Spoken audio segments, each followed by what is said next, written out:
Un millionnaire s'est déguisé en agent d'entretien dans son propre hôtel. Personne ne l'a reconnu. Mais lorsque la réceptionniste a parlé sans savoir qui il était, ces mots lui ont brisé l'âme pour toujours. Vous ne méritez même pas de nettoyer les chaussures des gens qui travaillent ici. Ces mots sont sortis de la bouche d'une réceptionniste qui n'avait aucune idée que l'homme agenouillé devant elle, les mains mouillées et les yeux fixés sur le sol de marbre, était le propriétaire de tout ce qui l'entourait, de l'hôtel, des meubles, de chaque lampe, chaque rideau, chaque centimètre de cet empire qu'elle défendait avec plus de passion que son propre créateur. Mais cela viendrait après. Avant que ces mots ne brisent en deux la vie d'Émile Dubois, avant que l'homme le plus puissant de l'industrie hôtelière ne se retrouve à genoux, nettoyant les restes de sa propre arrogance, il y eut une lettre sans expéditeur, sans signature, sans pitié, et c'est cette lettre qui a tout enflammé. Elle était arrivée dans une enveloppe ordinaire au bureau principal de la chaîne Couronne Royal Hotels. Aucun timbre spécial, aucune marque corporative, juste un papier plié avec des mots écrits à la main qui semblaient avoir été tracés avec une rage contenue. Vous avez bâti un palais de verre et vous êtes assis au sommet pour compter des pièces. Mais sous ce verre, des gens saignent pour que vous brilliez. Si vous aviez une once de courage, vous descendriez de votre trône et marcheriez un seul jour dans les chaussures de ceux qui soutiennent votre monde. Vous découvririez que votre empire sent les larmes. Émile a lu la lettre 3 fois. La première fois, il a ressenti de l'indignation. La seconde, de la confusion. La troisième, quelque chose qu'il n'avait pas éprouvé depuis longtemps. La peur. Non pas la peur d'une menace, mais la peur d'une vérité. Il l'a laissé tomber sur son bureau en acajou importé et est resté à regarder la ville à travers la baie vitrée de son bureau. De cette hauteur, tout semblait petit, silencieux, contrôlable. Les gens étaient des points qui se déplaçaient sans visage. Les bâtiments étaient des pièces d'un échiquier où il gagnait toujours. Il avait consacré toute sa vie à construire les Couronnes Royal Hotels jusqu'à en faire un synonyme de luxe et d'exclusivité. Chaque drap, chaque parfum dans le hall, chaque note musicale dans les couloirs avait été choisi par lui avec une obsession chirurgicale. Mais cette lettre lui disait qu'il y avait un hôtel dans son hôtel, un monde qui existait dans les couloirs qu'il ne parcourait jamais, dans les portes qu'il n'ouvrait jamais, dans les voix qu'il n'écoutait jamais. Exagération d'un employé rancunier, s'est-il dit à voix haute, comme si le son de sa propre voix pouvait le convaincre. Cela ne l'a pas convaincu. Ce soir-là, il a dîné seul. La table de la salle à manger de sa résidence pouvait accueillir 12 personnes, mais un seul plat était garni. Le silence était si dense qu'il pouvait entendre l'horloge murale marquant chaque seconde de sa solitude comme un rappel mécanique de tout ce qu'il avait sacrifié. Son téléphone a sonné. Le nom sur l'écran a fait battre son cœur et se contracter en même temps. Léa, sa fille, la seule personne au monde qui avait encore le pouvoir de le faire, se sentir comme un enfant perdu. « Papa, je ne viendrai pas ce week-end. Mais nous devions dîner ensemble, ma fille. Toi et moi, on prévoit toujours quelque chose et tu annules toujours. Il y a toujours une réunion, un voyage, une affaire plus importante que moi. Alors maintenant, c'est à moi d'annuler. Léa, ce n'est pas juste. Juste, le rire de sa fille était la chose la plus douloureuse qu'il ait entendue depuis des années. Ce n'était pas un rire de joie, c'était un rire qui avait remplacé les pleurs. Tu sais combien de fois tu as promis de venir à mes présentations à l'école? Combien de fois tu m'as dit que le week-end prochain serait différent? J'ai arrêté de compter, papa. J'ai arrêté de compter parce que chacune de tes promesses est un chèque sans provision et je ne les encaisse plus. La ligne a coupé. Il n'y a pas eu d'adieu, pas de je t'aime à la fin. Juste le son vide d'un appel terminé qui était exactement le même son que faisait sa vie lorsqu'elle se taisait. Émile a tenu le téléphone contre son oreille pendant un temps qu'il ne put mesurer. Après, il a regardé la lettre anonyme qu'il avait apportée avec lui du bureau. Les mots de cette lettre et les mots de sa fille se sont entrelacés comme deux rivières qui se jettent dans la même mer de vérités inconfortables. Si vous aviez une once de courage, vous descendriez de votre trône. Chacune de tes promesses est un chèque sans provision. C'est alors qu'il a pris une décision qui allait absolument tout changer. Il n'enverrait pas d'auditeurs, n'engagerait pas de consultants, n'ordonnerait pas d'enquête depuis le confort de son bureau. Il descendrait lui-même, il marcherait lui-même dans ses chaussures que la lettre mentionnait. Il deviendrait la personne la plus invisible de son propre empire. Il se déguiserait en agent d'entretien, avec un faux nom sur la liste de paix temporaire, des documents discrets et l'instruction absolue que personne à l'hôtel ne connaisse sa véritable identité. Pour le monde, il cesserait d'être Émile Dubois. Il deviendrait Marc Lecoq, un homme ordinaire qui avait besoin de travailler et qui avait été affecté comme aide-nettoyeur à l'hôtel Couronne Royale. La première chose qui l'a frappé, c'est la porte. Pendant toute sa vie, Émile était entré à l'hôtel par la porte principale, où le marbre brillait comme un miroir. Le parfum de fleurs fraîches l'enveloppait et la musique d'ambiance lui murmurait que le monde était un endroit parfait. L'entrée de service était une gifle de réalité, un couloir étroit qui sentait les produits chimiques concentrés, éclairé par des lumières froides qui bourdonnaient sans relâche, et un sol que personne n'avait jamais décoré. Parce que les personnes qui le traversaient n'étaient pas considérées comme suffisamment importantes pour mériter la beauté.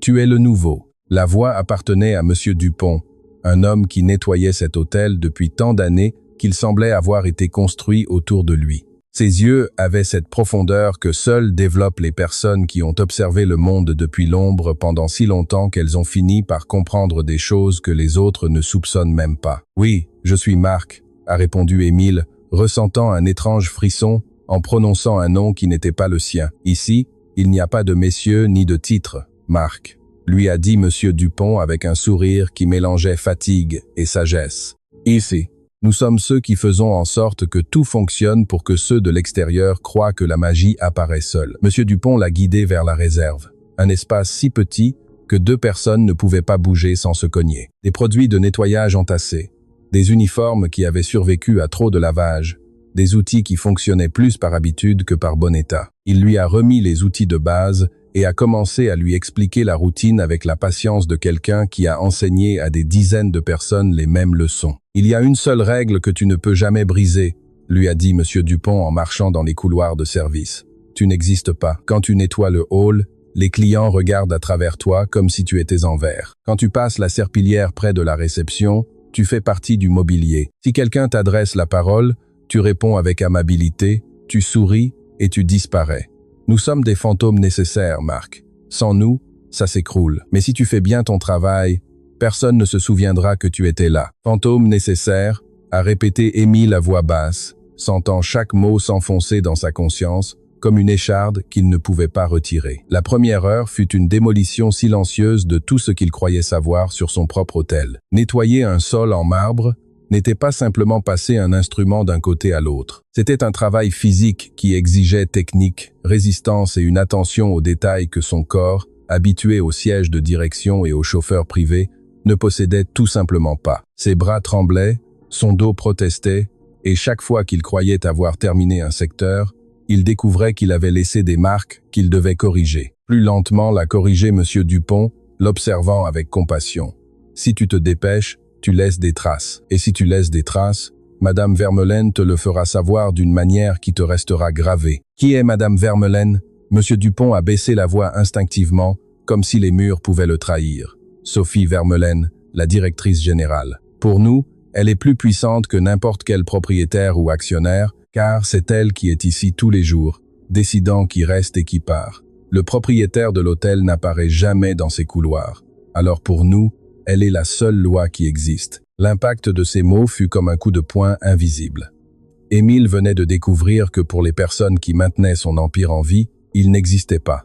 Il n'était pas une figure absente. Il était un concept abstrait, une signature sur des documents que personne ne lisait, un nom sur une enseigne que personne ne regardait 2 fois. La personne qui contrôlait véritablement la vie de ses employés était quelqu'un à qui il n'avait jamais consacré plus de 10 minutes lors d'une réunion trimestrielle. C'est alors qu'il l'a vue.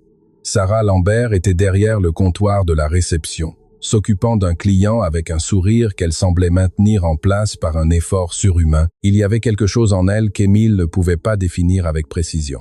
Une combinaison de force et de fragilité qui coexistait en équilibre impossible, comme un arbre qui refuse de tomber malgré la tempête qui le fouette depuis trop longtemps. « Bonjour, bienvenue à l'hôtel Couronne Royale », l'a-t-il entendu dire avec une chaleur qui sonnait authentique. « En quoi puis-je vous servir ?» Le client, de toute évidence, croyait que sa carte de crédit lui donnait la permission de traiter le monde comme inférieur. « Ma chambre n'a pas la vue que j'ai réservée. J'ai demandé une vue sur le jardin intérieur et ils m'ont donné une vue sur l'avenue. C'est complètement inacceptable. Je comprends votre mécontentement, monsieur, et je vous présente mes excuses, » a répondu Sarah, sans que son sourire professionnel ne bouge d'un millimètre. Permettez-moi de vous trouver la meilleure solution immédiatement. Pendant que Sarah cherchait des alternatives dans son système, le client s'est tourné vers son accompagnant et a commenté assez fort pour que la moitié du hall l'entende.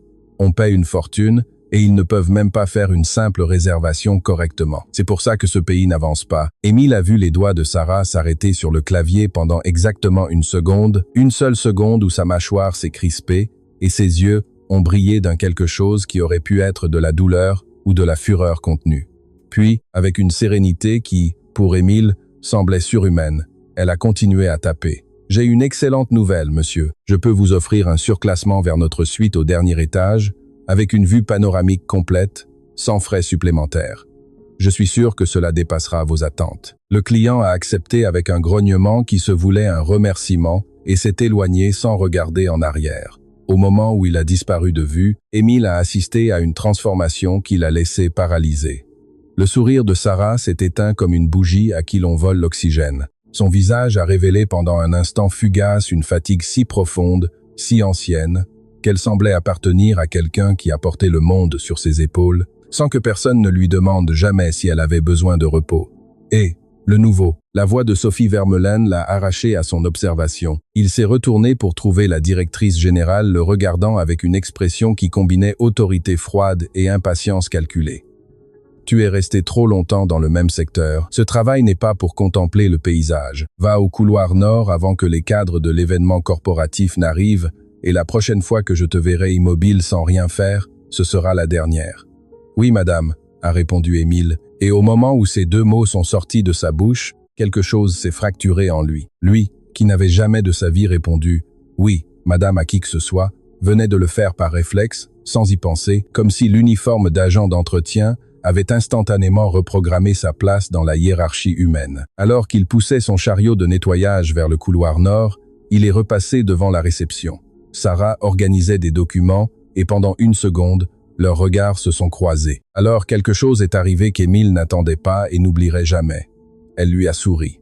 Pas le sourire professionnel qu'elle adressait au client. C'était un sourire petit, discret, sincère. Le sourire qu'un être humain offre à un autre quand tous deux savent qu'ils sont dans la même tranchée invisible. « Courage, collègue », lui a murmuré Sarah en passant. Les premiers jours sont les plus durs, après ils sont juste durs. La petite blague a arraché à Émile un sourire involontaire qui l'a surpris. Il y avait longtemps qu'il n'avait pas souri pour quelque chose d'aussi simple, d'aussi humain, d'aussi dépourvu d'intérêt financier ou stratégique. Dans la salle de repos du personnel, une pièce minuscule avec une table qui avait survécu à trop d'années, des chaises dépareillées et un micro-ondes qui faisait des bruits menaçants. Émile s'est assis à côté de M. Dupont avec un café qui avait le goût d'eau, avec un lointain souvenir de caféine. « C'est toujours comme ça ?» a-t-il demandé, se référant à tout. Le rythme, la pression, l'invisibilité. « Aujourd'hui est une journée calme », a répondu M. Dupont, avec ce sourire qui mélangeait ironie et tendresse. « Attends les hautes saisons. Là, tu comprendras ce que signifie porter cet hôtel sur son dos. Et pourquoi restez-vous ici, M. Dupont? Vous êtes là depuis longtemps. N'avez-vous jamais pensé à chercher autre chose ?» L'homme âgé a posé son verre sur la table avec une lenteur qui indiquait qu'il choisissait soigneusement chaque mot qu'il allait prononcer. « Parce que quelqu'un doit prendre soin de ceux qui sont ici, Marc. Cet hôtel a des gens qui valent de l'or, des gens qui arrivent avec le cœur brisé et qui sourient quand même pour qu'un inconnu se sente bienvenu. Des gens comme Sarah. Qu'est-ce que Sarah a de spécial ?» Monsieur Dupont l'a regardé droit dans les yeux et dans ce regard, il y avait un avertissement et une invitation en même temps. « Sarah Lambert est la personne la plus courageuse que j'ai jamais connue de toute ma vie, » a-t-il dit avec une conviction qui ne laissait aucune place au doute. « Et aussi la personne qui a eu le plus de raisons de cesser de croire en tout. Pourquoi? Cette histoire ne m'appartient pas de la raconter, Marc. Mais je vais te dire quelque chose. » Monsieur Dupont s'est penché en avant et sa voix a acquis un poids qui a rendu l'air plus dense. Si le propriétaire de cet hôtel savait ce que Sarah a enduré pour continuer à venir travailler chaque jour, il aurait honte. Parce que cette femme a plus de raisons de le haïr que n'importe qui d'autre dans cet immeuble, et pourtant elle arrive chaque matin, se met derrière ce comptoir et traite chaque client. Motif de haïr le propriétaire, a répété Émile, sentant un froid inexplicable lui parcourir la colonne vertébrale. Qu'est-ce qu'elle a à voir avec le propriétaire de l'hôtel? Monsieur Dupont s'est levé lentement, a ramassé son verre et s'est dirigé vers la porte. Avant de sortir, il s'est arrêté et à prononcer les mots qui allaient changer la direction de tout. Le jour où tu le découvriras, Marc, tu comprendras pourquoi cette lettre anonyme avait raison dans chaque mot. Émile est resté figé sur sa chaise. Monsieur Dupont a disparu par la porte et le silence qu'il a laissé derrière lui était assourdissant. Lettre anonyme. Comment Monsieur Dupont savait-il pour la lettre? Émile n'a pas dormi cette nuit-là. Chaque fois qu'il fermait les yeux, les mots de Monsieur Dupont revenaient comme un écho qui refusait de disparaître. Le jour où tu le découvriras, tu comprendras pourquoi cette lettre anonyme avait raison dans chaque mot. Comment cet homme savait-il pour la lettre? Et que signifiait cette connexion entre Sarah et le propriétaire de l'hôtel? Entre Sarah et lui-même, que tout le personnel connaissait apparemment, sauf lui. Le lendemain, Émile est arrivé à l'entrée de service avant tout le monde. Il avait besoin de réponses, et la seule façon de les obtenir était de continuer à être Marc Lecoq, l'agent d'entretien nouveau, qui ne savait pas encore nettoyer correctement. Monsieur Dupont est apparu quelques minutes plus tard, avec le calme de celui qui a répété la même routine si longtemps que ses pieds connaissent le chemin, sans que son esprit n'ait besoin de participer. Tu as du mal à te lever, a observé Monsieur Dupont, l'étudiant avec ses yeux qui semblaient être des radiographies de l'âme. Je n'ai pas pu dormir, a admis Émile, décidant d'être honnête au moins là, dessus, ce que vous avez dit hier sur la lettre. Oublie ce que j'ai dit, a interrompu Monsieur Dupont, avec une fermeté qui contrastait avec sa sérénité habituelle. Aujourd'hui, tu as des choses plus importantes à apprendre. Aujourd'hui, c'est à toi de nettoyer les sols de l'aile exécutive. Et là, Marc, tu auras besoin de plus qu'une serpillière. Tu auras besoin d'estomac. Émile n'a pas compris ces mots avant d'arriver à l'aile exécutive, la zone la plus luxueuse de l'hôtel Couronne Royale, où les suites coûtaient ce qu'un employé de l'hôtel gagnait en des mois. Pendant qu'il nettoyait le couloir principal, il a entendu des voix provenant d'un bureau dont la porte était entr'ouverte. Il a immédiatement reconnu la voix de Sophie Vermeulen. « Vous me dites que vous avez eu 3 absences ce mois-ci » disait Sophie avec un ton qui transformait chaque mot en une pierre lancée avec précision. « Madame Vermeulen, ma mère est malade et je n'ai personne pour s'occuper d'elle la nuit. J'ai apporté tous les justificatifs médicaux et j'ai effectué chaque quart de travail qui m'a été assigné pendant la journée. » Émile a reconnu la voix. C'était Thomas, l'un des employés de maintenance que Monsieur Dupont lui avait brièvement présenté la veille. Un homme silencieux, travailleur, qui portait toujours ses outils avec une efficacité discrète. « Vos problèmes personnels ne sont pas la responsabilité de cet hôtel », a coupé Sophie sans une goutte de compassion dans la voix. « Quand vous avez signé votre contrat, vous vous êtes engagé à respecter un horaire. Si vous ne pouvez pas le respecter, il y a des centaines de personnes qui attendent pour prendre votre place. Des gens sans excuses. Madame, ce ne sont pas des excuses. C'est ma mère. Votre mère ne paie pas la liste de paie de cet hôtel. Vous avez jusqu'à la fin de la semaine pour régulariser votre présence ou je lancerai la procédure de licenciement. Vous pouvez vous retirer. » Émile a entendu la porte s'ouvrir complètement et a vu Thomas sortir les yeux rougis, la mâchoire serrée et les mains fermées en poing qui tremblaient non pas de rage, mais d'impuissance pure. Quand l'homme est passé à côté de lui, Émile a pu voir quelque chose qui l'a secoué jusqu'aux os. Thomas murmurait quelque chose en marchant, et quand il a tendu l'oreille, il a compris qu'il répétait comme un mantra silencieux. « Tiens bon, tiens bon, tiens bon. Qu'est-ce que tu regardes ?» l'a surpris la voix de Sophie depuis la porte de son bureau. « Tu as fini le couloir nord ?»« J'y suis, madame. Alors arrête de perdre ton temps et dépêche-toi. Les clients de la suite impériale arrivent dans 1 heure et tout doit être parfait. Parfait signifie pas une seule trace, pas une tache, pas un cheveu de travers. C'est clair ? Clair, madame. » Sophie est rentrée dans son bureau et a fermé la porte. Émile est resté seul dans ce couloir étincelant avec l'écho de ce qu'il venait de voir résonnant dans sa poitrine. La femme, sa directrice générale, la personne qu'il avait lui-même promue à ce poste il y a quelque temps, traitait ses employés comme des pièces jetables d'une machine. Et le pire était qu'elle le faisait avec l'autorité qu'il lui avait accordée, en ne supervisant jamais comment le pouvoir était exercé au sein de son propre hôtel. Pendant les heures suivantes, Émile a découvert que le cas de Thomas n'était pas un cas isolé.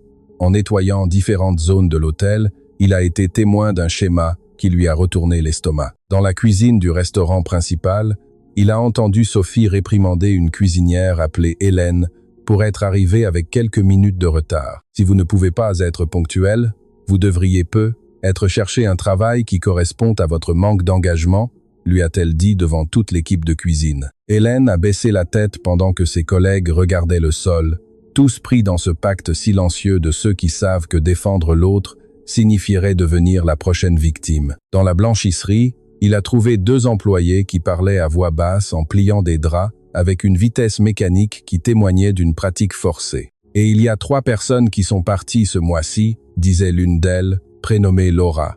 Et Madame Vermeulen ne bronche pas, elle dit juste qu'il y a une file de gens qui attendent dehors. Le pire, c'est qu'elle a raison, a répondu l'autre, une femme appelée Zoé. Avec la situation actuelle, n'importe qui supporte n'importe quoi pour un salaire. Et vous savez ce qui me met le plus en colère? Que le propriétaire de l'hôtel n'a pas la moindre idée de ce qui se passe ici.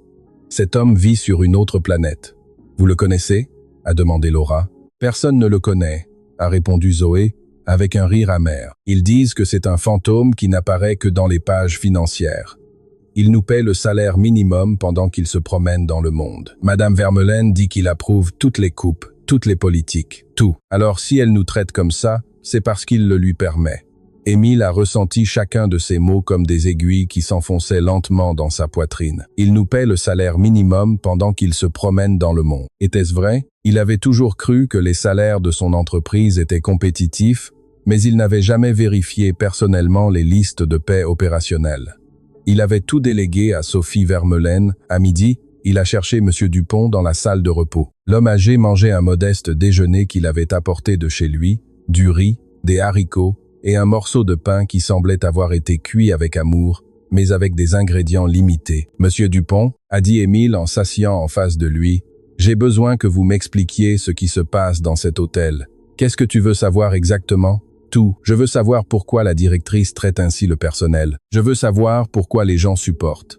Et je veux savoir ce que Sarah a à voir avec le propriétaire de cet endroit. » Monsieur Dupont a mâché lentement, comme si chaque mouvement de sa mâchoire faisait partie d'un processus de délibération interne. Finalement, il a mis sa nourriture de côté et a regardé Émile avec une intensité qui lui a glacé le sang. « Madame Vermeulen est arrivée à cet hôtel il y a quelques années, a-t-il commencé. Quand elle a commencé, elle semblait différente, exigeante, mais juste, mais avec le temps le pouvoir l'a transformée. Elle s'est rendue compte que le propriétaire n'apparaissait jamais, ne demandait jamais des nouvelles des employés, ne vérifiait jamais rien d'autre que les chiffres finaux. Alors elle a commencé à faire les choses à sa manière. Quelle chose? Elle a coupé des avantages que les employés avaient. Elle a éliminé la prime de fin de saison qui était donnée depuis l'ouverture de l'hôtel. Elle a réduit les pauses, augmenté les charges de travail. Elle a mis en place un système d'amende interne pour des erreurs qu'elle-même définit comme telles. Si tu laisses tomber une serviette devant un client, amende. Si tu arrives 1 minute en retard, amende. Si un client se plaint, même si ce n'est pas ta faute, amende. Toutes ces amendes sont déduites du salaire. Ça ne peut pas être légal, a dit Émile, sentant le sang lui bouillir. Légal ou non, personne n'ose se plaindre, a répondu M. Dupont en haussant les épaules. À qui vont-ils réclamer? Au propriétaire qui n'apparaît jamais? Aux ressources humaines qui répondent directement à elle? Ils ont essayé une fois. Un groupe d'employés a envoyé une plainte formelle il y a quelque temps. Tu sais ce qui s'est passé? Quoi? Ils ont été licenciés la même semaine. Tous. Madame Vermeulen a dit qu'ils fomentaient un environnement de travail négatif et personne ne les a défendus. Après ça, nous avons appris la leçon. Dans cet hôtel, tu fermes ta gueule ou tu perds ton pain. Émile sentait que le sol s'ouvrait sous ses pieds. Tout cela s'était passé dans sa propriété, sous son nom, avec son autorité implicite. Chaque amende injuste, chaque licenciement arbitraire, chaque humiliation silencieuse portait son nom de famille gravé, bien qu'il ne l'ait jamais autorisé directement. « Et Sarah ?» a-t-il demandé d'une voix qui sortait à peine. « Pourquoi reste-t-elle ici, supportant tout ça ?» Monsieur Dupont est resté silencieux un instant qui a semblé s'étirer comme les ombres au crépuscule. « Sarah a un petit garçon, Jules, a-t-il dit finalement avec une douceur qui contrastait avec la dureté de tout le reste. Ce garçon est tout son monde. Mais Jules a une condition de santé qui nécessite des soins constants, des traitements spécialisés qui coûtent plus que ce que Sarah peut payer. Elle a besoin de ce travail comme de l'air qu'elle respire. Elle ne peut pas se permettre de démissionner, et Madame Vermeulen le sait parfaitement. Elle le sait, non seulement elle le sait, elle s'en sert, a dit Monsieur Dupont, et sa voix s'est assombrie comme un ciel avant l'orage. Chaque fois que Sarah ose remettre quelque chose en question, chaque fois qu'elle défend un collègue, chaque fois qu'elle ne baisse pas la tête assez vite, Madame Vermeulen lui rappelle à quel point il serait facile de se passer d'une réceptionniste et à quel point il serait difficile pour une mère célibataire de trouver un autre emploi qui lui permette de couvrir les traitements de son fils. C'est cruel, inhumain, Méprisable, a complété Monsieur Dupont. Oui, c'est tout ça, et ça arrive tous les jours à quelques mètres de ce hall où les clients croient que tout est parfait. Émile a dû se lever parce qu'il sentait que s'il restait assis une seconde de plus, il allait crier. Il s'est appuyé contre le mur de la salle de repos et a respiré profondément, essayant de traiter l'avalanche de révélations qui détruisait l'image qu'il avait de sa propre entreprise. « Mais vous ne m'avez pas encore dit le plus important », a-t-il insisté d'une voix rauque. « Qu'est-ce que Sarah a à voir avec le propriétaire de l'hôtel? Pourquoi avez-vous dit qu'elle avait des raisons de le haïr ?» Monsieur Dupont s'est levé lentement et a ramassé les restes de son déjeuner. Quand il a parlé, il a regardé Émile droit dans les yeux. Et dans ce regard, il y avait quelque chose qui ressemblait dangereusement à de la compassion. Le mari de Sarah s'appelait Nicolas, a-t-il dit d'une voix si basse qu'Émile a dû pencher la tête pour l'entendre. C'était un travailleur exceptionnel, honnête, dévoué, de ces hommes qui se donnent entièrement à ce qu'ils font. Il travaillait dans le secteur de l'entretien des installations hôtelières pour une entreprise sous-traitante. Et qu'est-ce qui lui est arrivé? Monsieur Dupont a respiré profondément avant de continuer. Nicolas a été affecté à un projet de rénovation dans un hôtel de luxe, un projet qui a été accéléré pour respecter des délais impossibles, car le propriétaire voulait inaugurer avant la haute saison. Des mesures de sécurité ont été réduites pour économiser sur les coûts et le temps. Nicolas a signalé les défauts. Il a dit que les conditions n'étaient pas sûres. Et tu sais ce qu'on lui a répondu? Quoi? Que s'il ne voulait pas travailler dans ces conditions, il y avait 100 personnes qui attendaient pour prendre sa place. Monsieur Dupont a fait une pause qui a duré une éternité. Des semaines plus tard, il y a eu un accident sur ce projet. Un accident qui n'aurait pas dû se produire si quelqu'un avait écouté les avertissements de Nicolas. Le silence qui a rempli ce petit salon de repos était si lourd qu'Émile pouvait le sentir lui écraser la poitrine. Nicolas n'est pas rentré chez lui, a complété Monsieur Dupont d'une voix brisée. Et Sarah s'est retrouvée seule avec un petit enfant malade, sans revenu, sans compensation, et avec une dette médicale qui augmentait chaque jour. Quel était cet hôtel? A demandé Émile, bien qu'une partie de lui le savait déjà. Il le savait avec cette horrible certitude que le corps a quand il reconnaît une vérité avant que l'esprit n'ose la formuler. Monsieur Dupont a marché vers la porte, s'est arrêté dans l'encadrement, le dos tourné vers Émile, et a prononcé les mots qui ont fait que le monde entier a cessé de tourner. L'hôtel où Nicolas est mort, c'était celui-ci, la rénovation de l'aile nord de l'hôtel Couronne Royale, le projet que le propriétaire a ordonné d'accélérer pour inaugurer avant la saison. Et alors, Monsieur Dupont a disparu dans le couloir, laissant Émile complètement seul, avec une vérité qui venait de lui tomber dessus comme un immeuble entier. Sarah Lambert travaillait tous les jours en souriant derrière le comptoir de l'hôtel où son mari avait été tué. Et l'homme responsable de cette mort venait de passer la matinée à nettoyer des sols à 3 mètres d'elle. Émile a passé le reste de cet après-midi à essayer de travailler normalement, mais ses mains n'obéissaient pas. Chaque fois qu'il passait la serpillière sur le marbre du hall, son esprit revenait à la même image. Sarah souriant derrière le comptoir de l'hôtel où son mari avait perdu la vie, souriant à lui, au responsable, sans le savoir. Il avait besoin de confirmer ce que Monsieur Dupont lui avait raconté. Cette nuit-là, depuis sa résidence, il est entré dans le système corporatif des Couronne Royal Hotels avec ses identifiants de propriétaire et a cherché les registres du projet de rénovation de l'aile nord. Il les a trouvés archivés dans un dossier que personne n'avait ouvert depuis longtemps. Rapport d'avancement, ordre d'achat, communications internes. Et là, un mémorandum signé de sa propre écriture numérique où il instruisait l'équipe de chantier d'optimiser les délais et de réduire les coûts non essentiels pour garantir l'inauguration avant la haute saison. Coûts non essentiels. Ces 3 mots avaient été sa sentence pour Nicolas, car parmi ces coûts non essentiels se trouvaient les protocoles de sécurité qu'un travailleur honnête avait signalés comme insuffisants. Protocoles qui furent ignorés parce qu'un homme depuis un bureau en acajou avait décidé que respecter un délai était plus important que de protéger une vie. Émile a fermé l'ordinateur et est resté à regarder l'obscurité de sa chambre pendant des heures. Il avait signé des centaines de documents comme celui-là au cours de sa carrière.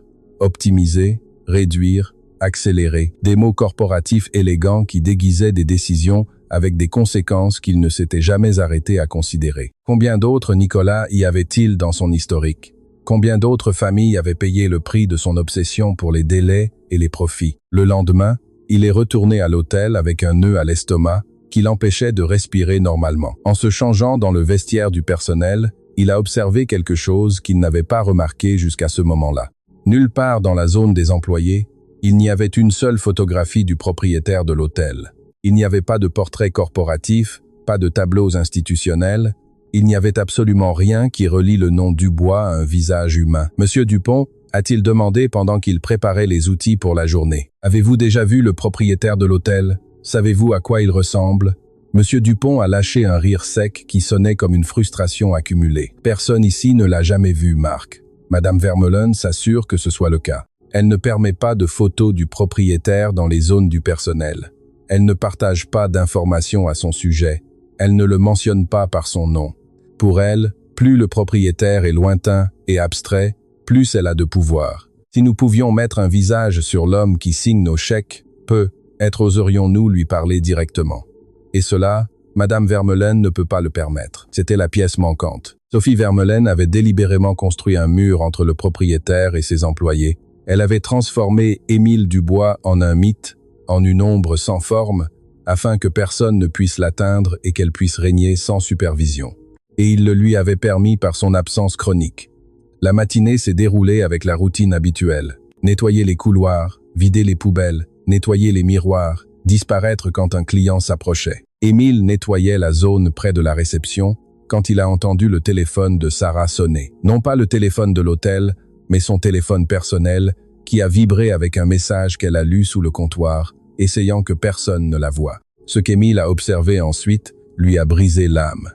Les yeux de Sarah se sont instantanément remplis de larmes.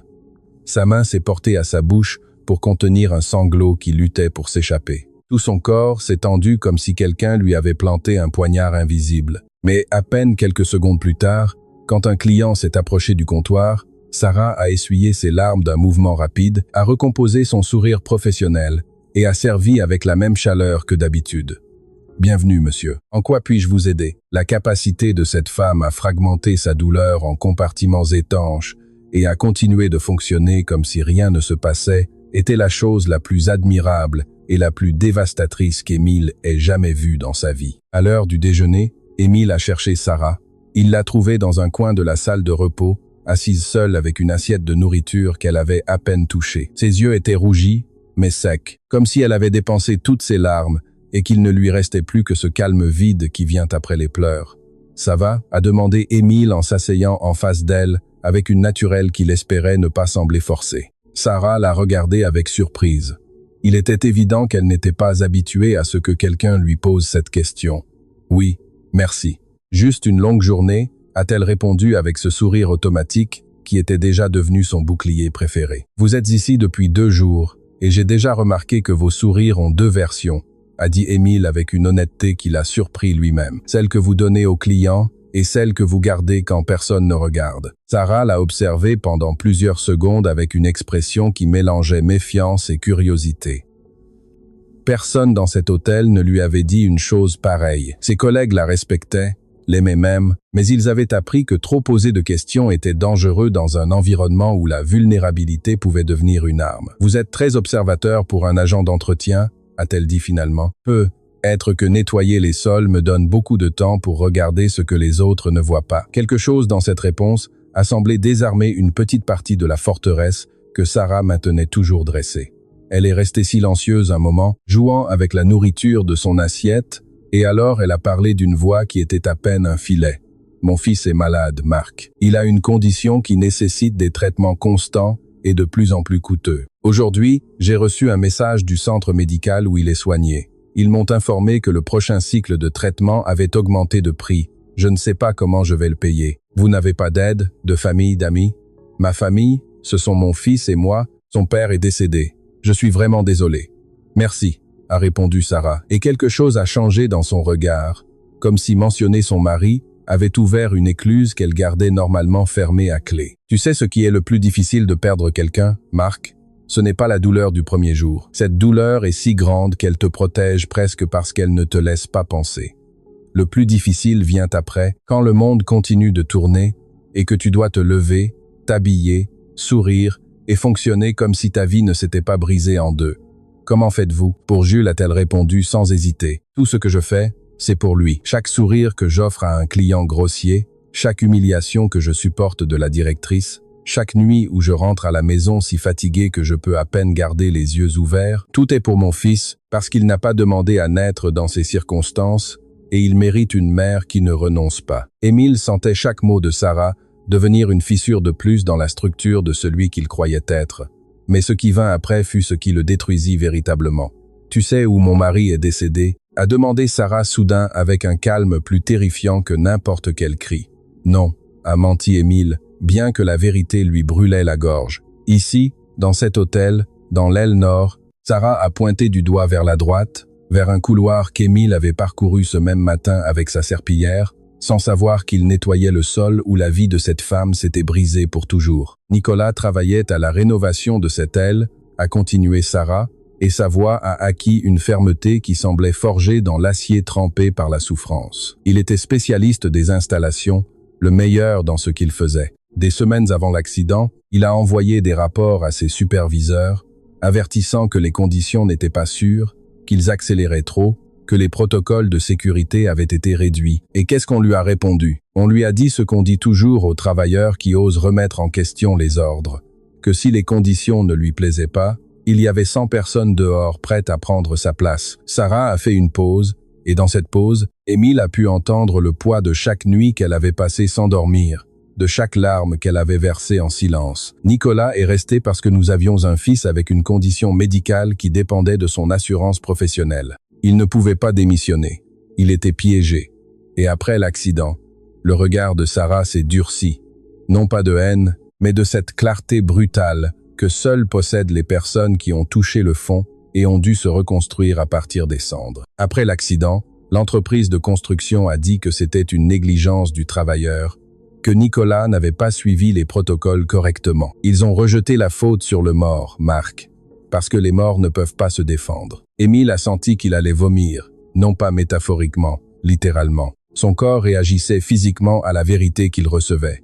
Et, le propriétaire de l'hôtel, a-t-il demandé d'une voix qui lui appartenait à peine. Il n'a jamais rien dit, n'a jamais assumé de responsabilité, et alors Sarah a prononcé les mots qui lui ont brisé l'âme, les mots qu'il ne pourrait jamais oublier, les mots qui allaient changer tout ce qu'il était et tout ce qu'il serait. Le propriétaire de cet hôtel ne sait même pas que mon mari a existé, a dit Sarah avec une sérénité plus dévastatrice que n'importe quel cri. Pour lui, Nicolas était un numéro dans un rapport d'incident, une ligne dans un dossier que quelqu'un a archivé et que personne n'a rouvert. Mon mari a donné sa vie pour que cet endroit existe et l'homme qui a ordonné d'accélérer ce chantier n'a jamais pris 5 minutes pour connaître le nom de la personne qui a payé le prix de son ambition. Sarah s'est arrêtée, a respiré profondément et a continué avec cette voix qui coupait comme du verre brisé. Je passe 8 heures par jour à sourire dans le hall de l'hôtel où mon mari a été tué. Je dors 4 heures parce que je travaille des quarts doubles pour payer les traitements de mon fils. Je supporte que la directrice me menace de me virer chaque fois que je respire trop fort. Et tout ça, je le supporte pour Jules, parce que mon fils mérite de vivre, peu importe ce que cela me coûte. Les larmes coulaient silencieusement sur le visage de Sarah, mais sa voix ne tremblait pas. C'était comme si elle avait pleuré tant de fois que ses larmes n'interféraient plus avec ses mots. Et tu sais ce qui me fait le plus mal de tout, Marc? Quoi? Que si le propriétaire de cet hôtel entrait par cette porte maintenant, il me regarderait exactement comme il regarde le sol que tu nettoies, sans me voir. Parce que pour des gens comme lui, nous ne sommes pas des personnes. Nous sommes des outils qui fonctionnent jusqu'à ce qu'ils cassent, et quand ils cassent, ils sont remplacés. Le silence qui a suivi fut le plus long et le plus lourd qu'Émile ait jamais vécu de toute son existence. Il était assis devant la veuve de l'homme que sa négligence avait tué. Écoutant comment elle décrivait le propriétaire de l'hôtel, comment elle le décrivait, avec une précision qui faisait plus mal que n'importe quelle insulte, car elle ne parlait pas avec rage, elle parlait avec vérité. Vous n'avez jamais pensé à quitter cet hôtel, à chercher un autre endroit où vous n'auriez pas à affronter ces souvenirs chaque jour, a articulé Sarah d'une voix qui semblait brisée. Sarah a souri, mais ce sourire contenait toute la tristesse du monde compressée en une seule expression. Partir? Où? Marc, qui embauchera une mère célibataire, qui a besoin d'horaires flexibles pour emmener constamment son fils chez le médecin, qui me donnera un salaire qui couvre au moins une partie des traitements. Cet hôtel me piège tout comme il a piégé Nicolas. La différence, c'est qu'il l'a tué d'un coup. Moi, il me tue lentement. Un employé de cuisine est entré dans la salle de repos à ce moment-là, interrompant la conversation. Sarah a essuyé son visage rapidement a recomposé sa posture et s'est levé. « Pardon, Marc, je n'aurais pas dû te raconter tout ça. Nous nous connaissons à peine et je t'ai déjà déversé une vie entière de problèmes. Vous n'avez pas à vous excuser de dire la vérité, » a répondu Émile, luttant pour garder son sang-froid. Sarah l'a regardé avec une expression qui combinait gratitude et surprise. « Vous êtes différent des autres, vous savez. La plupart des gens, quand ils entendent des histoires tristes, changent de sujet ou s'éloignent. Vous êtes resté. Peut-être parce que j'avais autant besoin de l'entendre que vous aviez besoin de la raconter. » Sarah a hoché la tête lentement, comme si ces mots avaient touché quelque chose de profond qu'elle ne s'attendait pas à ressentir. Puis elle a marché vers la porte, et avant de sortir, elle s'est arrêtée. « Marc, il y a quelque chose que je n'ai dit à personne dans cet hôtel. Quelque chose que j'ai découvert récemment et que je ne sais pas quoi en faire. » « Qu'est-ce que c'est ?» Les yeux de Sarah se sont assombris avec un mélange de douleur et de détermination qu'Émile n'avait jamais vu chez un autre être humain. « J'ai découvert que l'accident de Nicolas n'était pas seulement de la négligence. J'ai trouvé des documents qui prouvent que la directrice de cet hôtel, Sophie Vermeulen, a directement autorisé les réductions de sécurité dans cette rénovation. Elle était la superviseure du projet avant de devenir directrice générale et elle a obtenu sa promotion exactement 3 semaines après la mort de mon mari. » Sarah a disparu par la porte, laissant Émile paralysé sur cette chaise avec une révélation qui rendait tout ce qu'il savait infiniment plus sombre qu'il ne l'avait imaginé. Sophie Vermeulen n'était pas seulement une directrice abusive, elle avait construit sa carrière sur la tombe de Nicolas Leroy. Émile n'est pas rentré chez lui cette nuit-là. Il a conduit sans but pendant des heures, les vitres ouvertes et le vent lui fouettant le visage comme s'il essayait de réveiller quelqu'un qui dormait depuis trop longtemps. Les mots de Sarah le poursuivaient avec une cruauté qui n'avait pas besoin de cris ni d'insultes pour le détruire. Pour lui, Nicolas était un numéro dans un rapport d'incident. Un numéro, une donnée statistique, un coût opérationnel archivé dans un dossier numérique qu'il n'avait jamais rouvert. Quand il a finalement arrêté la voiture, il s'est rendu compte qu'il s'était garé devant l'hôtel Couronne Royale. Les lumières de la façade brillaient avec cette élégance calculée qu'il avait lui-même conçue pour transmettre exclusivité et sophistication. Mais maintenant, ces lumières lui semblaient une mascarade grotesque qui cachait quelque chose de pourri. Il est resté là, regardant le bâtiment de l'extérieur comme s'il le voyait pour la première fois. À l'intérieur de ces murs, une veuve travaillait en souriant sur les cendres de son mari. Une directrice avait construit son pouvoir sur la tombe d'un homme honnête et des centaines d'employés survivaient comme des fantômes nécessaires pendant qu'il accumulait des richesses sans jamais se demander à quel prix. Le lendemain, il est arrivé à l'hôtel avant l'aube. Il n'avait pas dormi, mais le manque de sommeil lui avait offert quelque chose qu'aucune nuit de repos n'aurait pu lui donner, la clarté. Il avait besoin de preuves. Il avait besoin de comprendre exactement comment Sophie Vermeulen avait transformé la mort d'un travailleur en son tremplin vers le pouvoir. Il savait qu'il ne pouvait pas accéder aux archives de la direction sans éveiller les soupçons. En tant que Marc Lecoq, il était invisible. Et cette invisibilité qui, au début, l'avait humilié, devenait maintenant son outil le plus puissant. Les agents d'entretien nettoyaient tous les bureaux, entraient dans tous les espaces, vidaient toutes les poubelles, et personne ne leur prêtait attention. « Monsieur Dupont », a-t-il dit pendant qu'il préparait les outils dans la réserve. « Aujourd'hui, c'est à moi de nettoyer les bureaux administratifs, n'est-ce pas ?» Monsieur Dupont l'a regardé avec une expression qui suggérait qu'il savait exactement pourquoi Marc posait cette question. « Oui, mais écoute-moi bien, le bureau de Madame Vermeulen a des caméras. Tu nettoies, tu vides la poubelle et tu sors. Rien d'autre, compris ?» Et Marc, Monsieur Dupont, a posé sa main sur l'épaule d'Émile avec une fermeté qui transmettait l'urgence. « Fais attention à ce que tu cherches, parce que ce que tu trouveras pourrait te brûler. » Émile a hoché la tête et s'est dirigé vers l'aile administrative. Pendant qu'il nettoyait les bureaux secondaires avec une méticulosité professionnelle, une habileté qu'il avait développée étonnamment vite, il a attendu le bon moment. Sophie avait une réunion avec des fournisseurs en dehors de l'hôtel ce matin-là. Son bureau serait vide pendant au moins quelques heures. Quand il est entré pour nettoyer, il a agi naturellement. Il a passé la serpillière, nettoyé les surfaces, vidé la poubelle, mais ses yeux scannaient chaque recoin avec la précision de quelqu'un qui a passé des décennies à lire des documents corporatifs. Et alors il l'a vu, un classeur métallique dans le coin, légèrement ouvert avec des dossiers qui dépassaient comme des invitations silencieuses. Il s'est approché avec prudence. Il savait que les caméras enregistraient, Mais il savait aussi que personne ne révisait ses enregistrements à moins que quelque chose d'extraordinaire ne se produise. Pendant qu'il feignait de nettoyer la surface du classeur, ses doigts ont trouvé un dossier étiqueté avec des mots qui lui ont glacé le sang. Projet Hale Nord, incident du travail confidentiel. Il l'a ouvert avec des mains qui tremblaient comme des feuilles dans une tempête. Ce qu'il a trouvé à l'intérieur n'était pas simplement incriminant, c'était monstrueux. Le premier document était le rapport officiel de l'accident. Il l'avait lu auparavant en version numérique, mais cette copie physique avait quelque chose de différent. Des annotations manuscrites dans les marges. L'écriture était celle de Sophie, et ce que disaient ses notes était dévastateur. À côté du paragraphe qui mentionnait les avertissements de sécurité signalés par les travailleurs, Sophie avait écrit « Éliminer cette section du rapport final ». À côté de la liste des protocoles qui avaient été réduits, une autre note, reclassée comme décision opérationnelle du sous-traitant. Et sur la dernière page, à côté de la conclusion qui attribuait l'accident à la négligence du travailleur, une annotation qui a fait qu'Émile a dû s'appuyer contre le mur pour ne pas tomber. Version approuvée pour légal. Original détruit. Sophie Vermeulen n'avait pas seulement autorisé les réductions de sécurité, elle avait altéré le rapport officiel de l'accident pour éliminer toute preuve de responsabilité corporative. Elle avait transformé Nicolas, la victime, en coupable, et elle avait détruit le rapport original qui aurait prouvé la vérité. Mais il y avait plus. Sous le rapport, il a trouvé un document qu'il a laissé complètement sans voix. C'était une demande d'indemnisation financière présentée par Sarah Lambert des semaines après la mort de son mari. La demande était complète, étayée par des documents médicaux du fils, des certificats de décès, des témoignages de collègues. C'était une demande légitime que toute entreprise avec un minimum d'humanité aurait approuvée.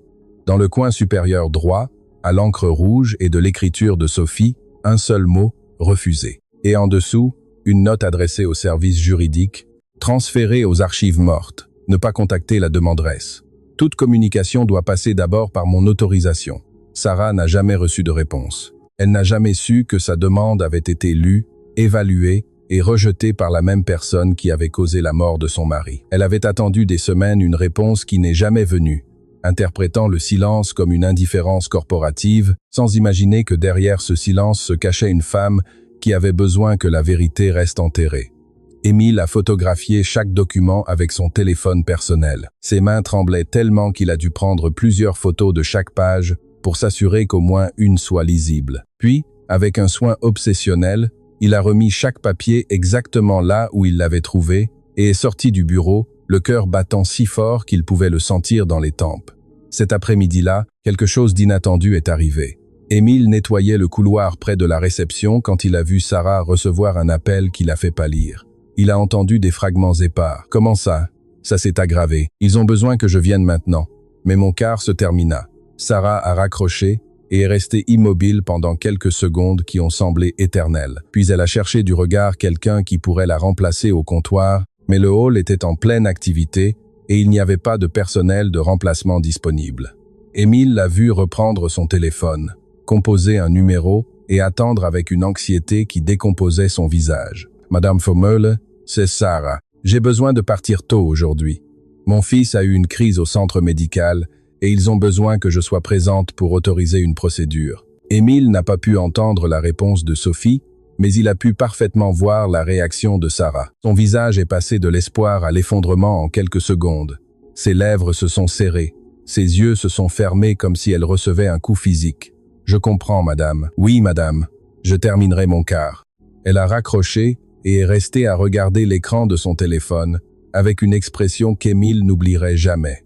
L'expression d'une mère à qui on empêche d'être avec son enfant malade et qui n'a aucun pouvoir pour changer cette réalité. Sans y penser, Émile s'est approché du comptoir. « Sarah, j'ai entendu sans le vouloir. Ton fils va bien ?» Jules a eu une réaction au traitement, a-t-elle répondu d'une voix qui luttait pour ne pas se briser. Le centre médical a besoin que j'aille autoriser des études supplémentaires, mais Madame Vermeulen dit que si j'abandonne mon quart, ça compte comme une absence injustifiée. Et avec 3 absences injustifiées. Elle n'a pas eu besoin de terminer la phrase. Tous deux savaient ce que cela signifiait. Personne d'autre ne peut y aller? Un membre de la famille? Je n'ai personne, Marc. Les mots sont sortis avec cette simplicité déchirante des vérités acceptées depuis longtemps. Nous sommes Jules et moi contre le monde. Nous n'avons toujours été que nous. Émile a pris une décision à cet instant. Allez-y. Quoi? Allez au centre médical. Je couvre votre poste. Sarah l'a regardé comme s'il avait perdu la raison. Vous êtes agent d'entretien, Marc. Vous ne pouvez pas vous mettre derrière le comptoir de la réception d'un hôtel de luxe. Je peux répondre au téléphone et accueillir quelqu'un avec un sourire. Je n'ai pas besoin d'un diplôme pour ça. J'ai besoin que vous m'enseigniez les bases en 2 minutes et que vous me fassiez confiance. Si Madame Vermelin l'apprend, je lui ferai face. Allez-y. Votre fils a plus besoin de vous que ce comptoir. Quelque chose s'est brisé dans la résistance de Sarah. Ce ne fut pas un effondrement dramatique, mais une reddition silencieuse à la bonté inattendue d'un inconnu qui était prêt à prendre des risques pour elle, sans rien demander en retour. Le système de réservation fonctionne comme ça, lui a-t-elle expliqué rapidement en ramassant ses affaires. Les appels se répondent avec cette phrase. Si quelqu'un demande un service spécial, vous le notez ici et le transférez à la conciergerie. S'il y a une urgence, ce bouton. Allez tranquille, je m'en occupe. Sarah s'est arrêtée un instant avant de sortir. Elle l'a regardé avec ses yeux qui portaient des océans entiers de gratitude et de méfiance, comme si elle ne pouvait pas croire que quelqu'un fasse quelque chose de généreux sans motif caché. « Pourquoi faites-vous ça, Marc ?»« Parce que quelqu'un aurait dû le faire il y a longtemps. » Sarah a disparu par la porte de service et Émile s'est retrouvé soudainement derrière le comptoir de la réception de son propre hôtel, s'occupant des clients comme un employé ordinaire. L'ironie était si absurde qu'elle lui a presque arraché un éclat de rire. Le propriétaire de l'hôtel le plus luxueux du pays travaillait comme réceptionniste improvisé parce que sa propre directrice avait refusé à une mère le droit d'accompagner son enfant malade. Les minutes suivantes furent un chaos contrôlé. Émile a découvert que s'occuper du public exigeait une patience, une rapidité et une intelligence émotionnelle qu'aucune conseil d'administration ne lui avait jamais exigé. Chaque client apportait un besoin différent, un ton différent, une attente différente. Et il devait répondre à tous avec le même sourire professionnel que Sarah maintenait pendant 8 heures par jour. Cet hôtel a une réputation d'excellence, lui a dit un client qui s'est approché pour déposer une plainte concernant le service en chambre. Mais dernièrement, la qualité a considérablement baissé. Les employés semblent stressés. Le service est plus lent et on sent que quelque chose ne va pas en interne. Émile a reçu cette critique comme une gifle directe. Ce client décrivait exactement les conséquences du régime de Sophie Vermeulen. Des employés terrorisés ne pouvaient pas offrir un service véritablement chaleureux. « Je vous remercie beaucoup pour votre commentaire, monsieur », a répondu Émile, avec une sincérité que le client n'attendait clairement pas d'un réceptionniste. « Je vous assure que ces observations parviendront directement aux personnes qui peuvent apporter de réels changements. » Quand le client s'est éloigné, monsieur Dupont est apparu silencieusement à côté du comptoir avec son outil de nettoyage, comme s'il travaillait dans la zone. Mais ses yeux étaient fixés sur Émile. « Tu l'as envoyé voir son fils ?» a dit monsieur Dupont. Ce n'était pas une question, c'était la bonne chose à faire. La bonne chose aurait été que quelqu'un ayant un vrai pouvoir dans cet hôtel se soucie de ses employés il y a longtemps, a répondu monsieur Dupont avec une douceur qui faisait que ses mots pénétraient plus profondément que n'importe quel cri. Mais je suppose que cela aurait exigé que ce quelqu'un existe vraiment et non pas seulement comme une signature sur un document. Émile a ouvert la bouche pour répondre. Mais à ce moment-là, la porte principale de l'hôtel s'est ouverte et une scène s'est déroulée qui a fait que tout le reste a cessé d'être important. Sarah est revenue, mais elle n'était pas seule. Par la main, elle marchait avec un petit garçon mince, aux yeux énormes, qui regardait tout avec un mélange d'émerveillement et de crainte. Jules, l'enfant, portait un petit sac à dos avec un patch cousu à la main, et dans l'autre main, il tenait un dessin fait au crayon qu'il serrait contre sa poitrine comme un trésor inestimable. « Pardon, Marc », a dit Sarah d'une voix pressée. « Je n'ai pas eu le choix. Au centre médical, ils m'ont dit que Jules avait besoin de repos supervisé. Mais ils ne peuvent pas le garder, car ils sont débordés. Je n'ai nulle part où le laisser, et mon quart est terminé. » Émile a regardé l'enfant, et l'enfant l'a regardé. Et dans ses yeux enfantins, Émile a vu quelque chose qui l'a brisé en deux.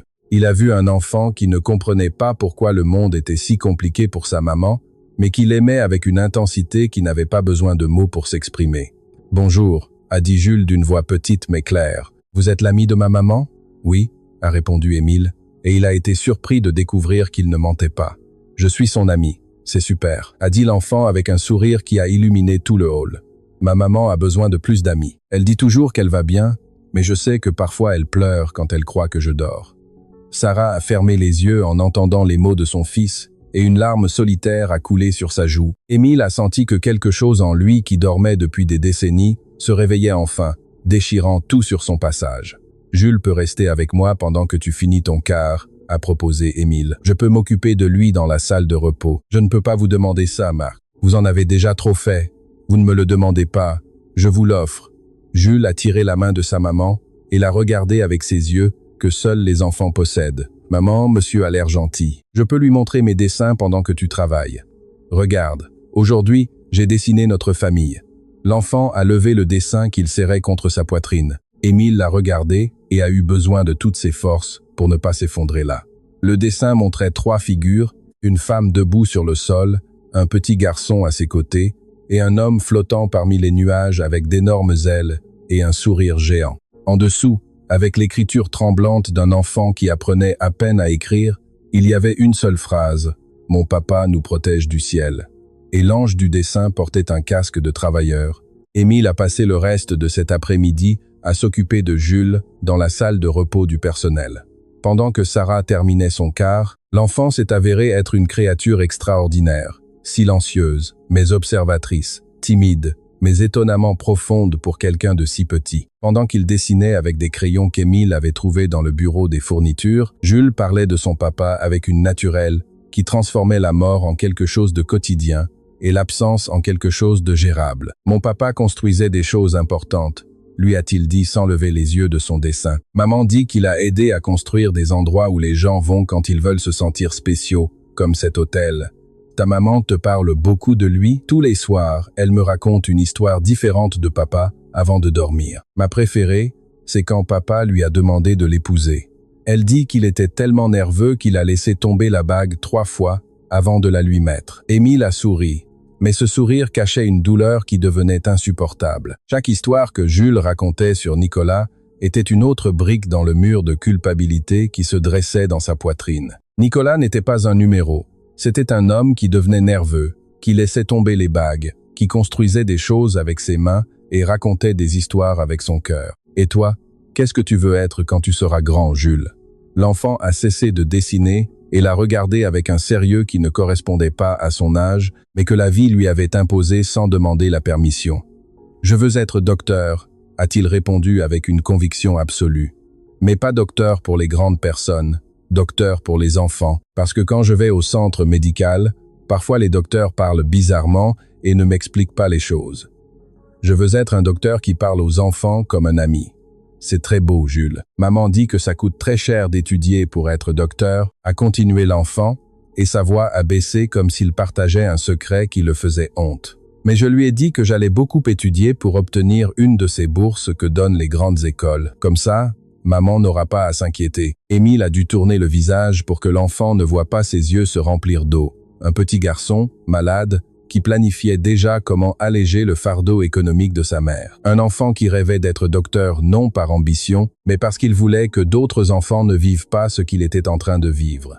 Quand Sarah est venue chercher Jules à la fin de son quart, elle a trouvé son fils endormi sur la table de la salle de repos, la tête appuyée sur ses bras croisés, et un nouveau dessin à moitié terminé.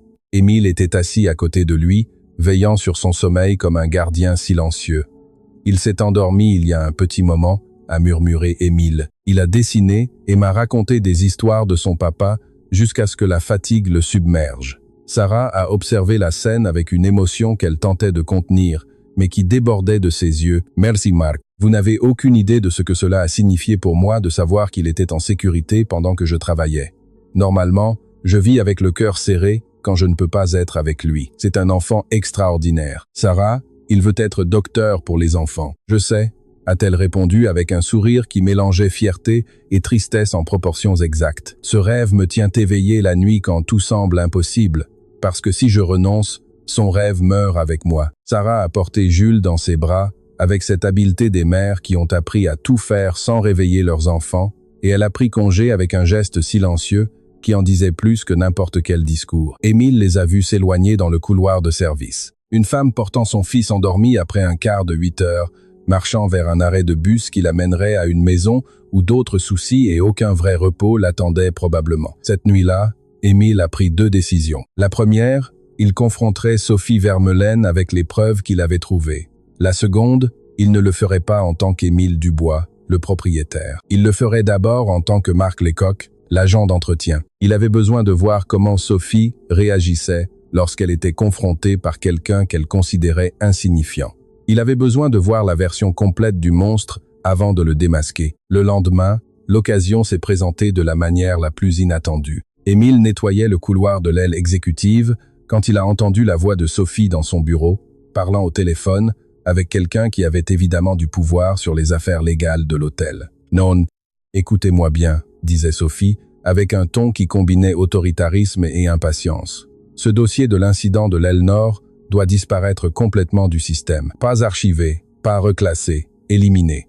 Je me suis expliqué, il y a eu une pause pendant que la personne à l'autre bout répondait. Je me fiche de ce que disent les réglementations sur la conservation des documents. Si un jour ce dossier est découvert, non seulement je perds mon poste, je perds tout, et vous perdez votre contrat avec nous.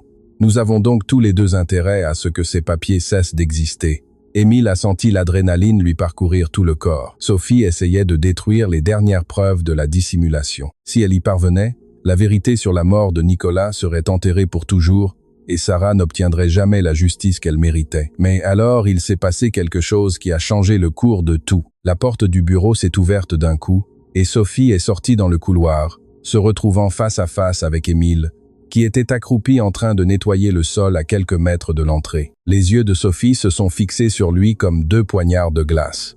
Pendant une seconde éternelle, tous deux se sont regardés. Émile a gardé le sang-froid de Marc Lecoq, la tête légèrement baissée, l'expression neutre, les mains occupées avec la serpillière. Mais quelque chose dans ce regard a dû générer des soupçons chez Sophie, car son expression est passée de la surprise à quelque chose de beaucoup plus dangereux, une méfiance calculée. « Depuis combien de temps êtes-vous ici ?» a-t-elle demandé d'une voix sèche. « Je viens juste d'arriver dans le secteur, madame. Je viens du couloir nord. Vous avez entendu quelque chose ?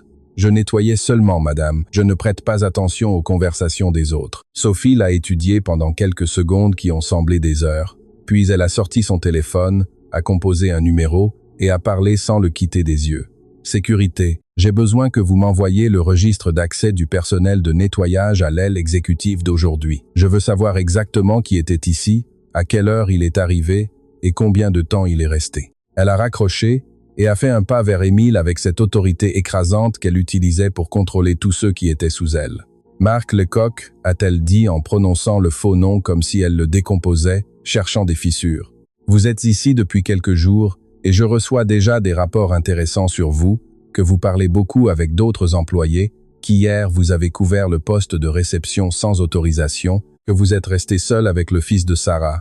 J'ai juste essayé d'aider une collègue qui avait une urgence avec son fils, madame. Personne ne vous a demandé d'aider, » a coupé Sophie avec une froideur qui a abaissé la température de tout le couloir. Dans cet hôtel, chaque personne a un rôle défini. Les agents d'entretien nettoient, les réceptionnistes reçoivent et les employés qui sortent de leur rôle créent des problèmes. C'est clair ? Clair, madame. Sophie s'est approchée d'un pas et a baissé la voix jusqu'à en faire un murmure venimeux. Et concernant Sarah Lambert, je vais vous donner un conseil gratuit. Ne vous impliquez pas. Cette femme a une situation compliquée qui la rend vulnérable, et les personnes vulnérables sont imprévisibles. Si vous devenez son protecteur, vous ne ferez que vous retrouver tous les deux à la rue. C'est une menace, madame. La question est sortie de la bouche d'Émile avant qu'il ne puisse l'arrêter. Ce n'était pas quelque chose que Marc Lecoq aurait jamais dit. C'était quelque chose que seul un homme habitué à ce que personne ne l'intimide dirait. Sophie a plissé les yeux. Elle avait détecté quelque chose dans cette réponse qui ne correspondait pas au profil d'un agent d'entretien nouvellement embauché. Un employé effrayé ne remettrait jamais en question si quelque chose était une menace. Il baisserait simplement la tête et obéirait. « Ce n'est pas une menace », a répondu Sophie avec un sourire qui était tout sauf aimable. « C'est une description précise de la façon dont les choses fonctionnent dans mon hôtel. Et remarquez bien ce que j'ai dit, mon hôtel, car le propriétaire pourra signer les chèques, mais celle qui décide, qui reste et qui part, c'est moi. » Elle s'est retournée et a disparu dans le couloir, laissant derrière elle ce parfum cher qui sentait maintenant à Émile comme l'odeur de quelque chose de corrompu déguisé en élégance. Quelques minutes plus tard, M. Dupont est apparu comme s'il avait un radar pour détecter les moments de tension. « J'ai entendu ce qui s'est passé », a-t-il dit sans préambule. « Tu l'as affronté ?» « Je ne l'ai pas affronté. Je lui ai juste posé une question. Dans cet hôtel, Poser une question à Sophie Vermeulen équivaut à lui déclarer la guerre, Marc. Et elle ne se bat pas loyalement, je sais. Non, tu ne sais pas. Monsieur Dupont l'a pris par le bras et l'a conduit jusqu'à un coin du couloir où personne ne pouvait les entendre.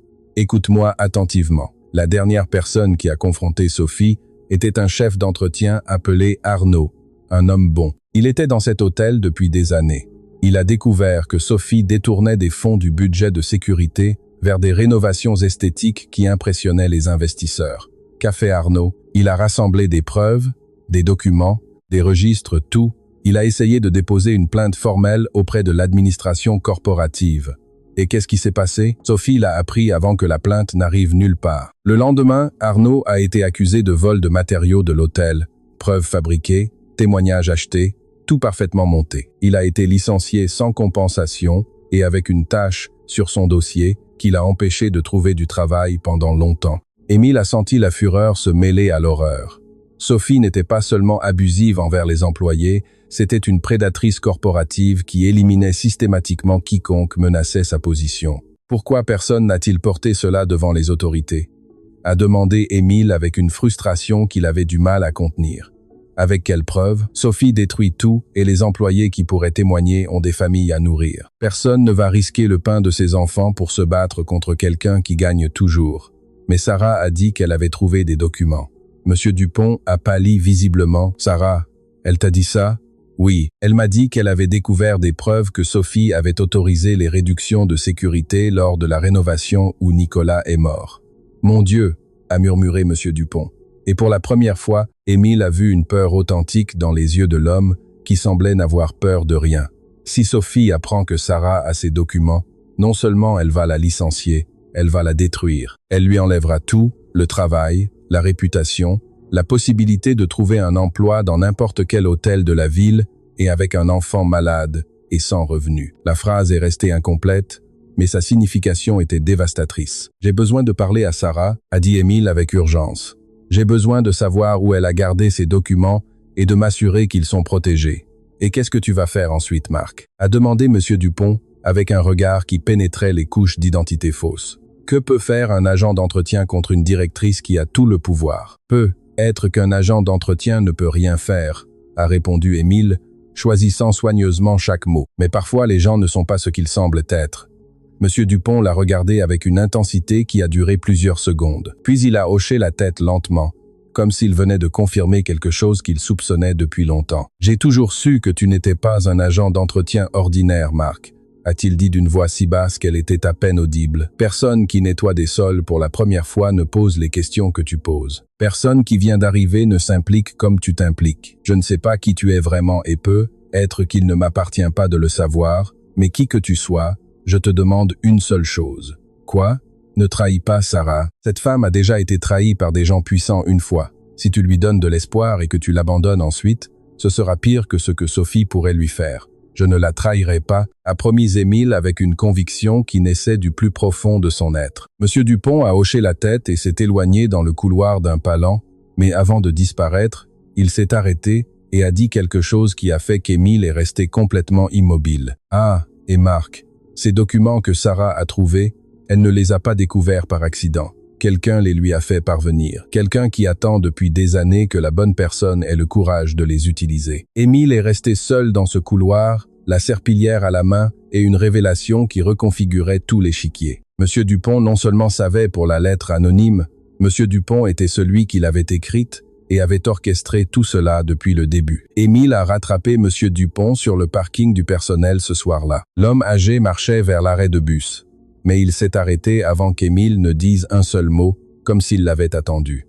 « Nicolas était mon neveu », a dit Monsieur Dupont, sans préambule, sans masque, sans le calme habituel qu'il utilisait comme bouclier. « Fils de ma sœur Béatrice, je l'ai vu grandir, je l'ai recommandé pour travailler sur les projets de cet hôtel. Et quand il m'a dit que les conditions de sécurité dans la rénovation de l'aile nord n'étaient pas sûres, je lui ai conseillé de tenir bon, de ne pas démissionner, que sa famille avait besoin de l'assurance maladie. Monsieur Dupont a fait une pause qui contenait des années de culpabilité compressées en un seul instant. Des semaines plus tard, mon neveu n'existait plus, et je suis resté ici à nettoyer les sols de l'endroit où il a été tué, parce que quelqu'un devait s'occuper de Sarah de l'intérieur. La lettre anonyme, a commencé Émile. C'était moi. Les documents que Sarah a trouvés, c'était moi aussi. J'ai passé des années à récupérer chaque papier que Sophie croyait avoir détruit. J'ai essayé de contacter votre bureau corporatif. Ils m'ont bloqué. J'ai essayé de dénoncer aux autorités. Sans un nom puissant, l'affaire s'est perdue. J'ai compris que la seule personne qui pouvait rendre justice, c'était vous, mais vous ne descendiez jamais de votre tour. Alors j'ai décidé de vous y forcer. J'ai parié que votre orgueil vous y amènerait et ça a marché. Depuis quand savez-vous qui je suis? Depuis le premier jour. Un homme peut se déguiser en agent d'entretien, mais il ne peut pas déguiser la manière dont il regarde un bâtiment qui lui appartient. Le lendemain matin, Émile a envoyé les photographies des documents à son équipe juridique. Puis il a passé un appel qu'il devait depuis des années. « Léa, j'ai besoin que tu viennes à l'hôtel Couronne Royale aujourd'hui. J'ai besoin que tu connaisses l'homme que ton père est en train de devenir. C'est une autre promesse vide, papa. Non, ma fille, cette fois, c'est la plus réelle que je t'ai faite de ma vie. » Quelque chose dans sa voix a dû sonner différemment, car Léa a accepté. À 11h du matin, Émile est entré dans le bureau de Sophie sans frapper. « Qu'est-ce que vous faites ici? Les agents d'entretien n'entrent pas sans y être appelés. Les agents d'entretien, les propriétaires d'hôtels entrent quand ils veulent. Mon nom est Émile Dubois, Madame Vermeulen, et je viens de passer une semaine à nettoyer les sols de mon propre hôtel, observant comment vous avez transformé mon entreprise en votre royaume personnel. » La couleur a disparu du visage de Sophie. Émile a posé les photographies sur le bureau, le rapport altéré, l'indemnisation refusée, les annotations manuscrites. « J'ai protégé votre patrimoine », a balbutié Sophie. « Les poursuites auraient coûté des millions. Vous n'avez pas protégé mon patrimoine, vous avez détruit mon humanité. » La porte s'est ouverte. Sarah est apparue dans l'encadrement, appelée par Monsieur Dupont. Elle a vu la scène. Elle a vu Marc debout devant Sophie, avec une autorité qui n'appartenait pas à un agent d'entretien. « Marc, qu'est-ce qui se passe? Mon nom n'est pas Marc Lecoq, Sarah. Je suis Émile Dubois. Je suis le propriétaire de cet hôtel. » Le silence qui a suivi n'était ni surprise ni confusion. C'était le son exact d'une confiance qui se brise en 1000 morceaux. « Vous, » a murmuré Sarah, « vous êtes l'homme qui a tué Nicolas. Vous vous êtes assis en face de moi, vous m'avez laissé pleurer. Vous avez pris soin de mon fils et tout le temps, vous saviez que vous étiez le responsable. Sarah, j'ai découvert la vérité ici, quand vous me l'avez raconté. Vous m'avez menti. Qu'était-ce? Une expérience, une aventure pour nettoyer votre conscience? » Sarah s'est tournée vers la porte. Émile a senti que si elle franchissait ce seuil, tout serait perdu. Sophie a falsifié le rapport de l'accident, a-t-il dit d'une voix ferme. Elle a autorisé les réductions de sécurité. Elle a refusé votre indemnisation et a été promue avec l'argent qu'elle a économisé en laissant mourir Nicolas. Sarah s'est tournée lentement, a regardé Sophie, a regardé Émile, a regardé Monsieur Dupont, qui pleurait en silence près de la porte. « Oncle », a-t-elle murmuré, « vous saviez tout ça ?» Et alors la porte principale s'est ouverte une fois de plus. Une adolescente est apparue, cherchant quelqu'un parmi ces visages inconnus. « Papa », a dit Léa en observant Émile en uniforme d'agent d'entretien, entouré de personnes qui pleuraient. « Qu'est-ce qui se passe ici ?» Léa est restée immobile à la porte, essayant de comprendre une scène qui défiait tout ce qu'elle connaissait de son père. L'homme qui portait toujours des costumes impeccables et parlait dans les salles de conférence était debout devant elle en uniforme d'agent d'entretien, entouré de larmes étrangères et de vérités qui venaient d'exploser comme un champ de mines. « Papa, pourquoi es-tu habillé comme ça? » « Parce que j'avais besoin de cesser d'être Émile Dubois pour découvrir qui j'étais vraiment, » a-t-il répondu, avec une honnêteté que Léa ne lui avait jamais entendue. Sarah a observé l'adolescente et ensuite Émile. Dans ses yeux brûlait encore la trahison. Mais quelque chose dans la présence de cette jeune fille, une fille cherchant son père, tout comme Jules cherchait le sien chaque nuit dans les étoiles, a légèrement adouci l'armure de sa fureur. « C'est votre fille ?» a demandé Sarah. « Oui, et il y a peu de temps, elle m'a dit que mes promesses étaient des chèques sans provision. Elle avait raison. » Léa a regardé Sarah, puis Monsieur Dupont, puis Sophie, qui restait pétrifiée derrière son bureau. Et avec cette intuition que les jeunes ont pour détecter l'injustice, elle a parlé avec une clarté que personne n'attendait. « Papa, je ne sais pas ce que tu as fait, mais si toutes ces personnes pleurent à cause de toi, alors peu importe combien d'argent tu as, tu leur dois quelque chose que l'argent ne peut pas acheter. » Le bureau est resté dans un silence absolu. Une adolescente venait de prononcer la sentence qu'aucun juge n'aurait pu formuler avec plus de précision. Émile a regardé sa fille et a compris qu'elle n'avait pas besoin d'un père riche, elle avait besoin d'un père intègre. Et devenir cet homme commençait ici, dans ce bureau, devant les personnes qui l'avaient le plus blessé. Sophie Vermeulen a-t-il dit en se tournant vers la directrice d'une voix qui ne tremblait plus.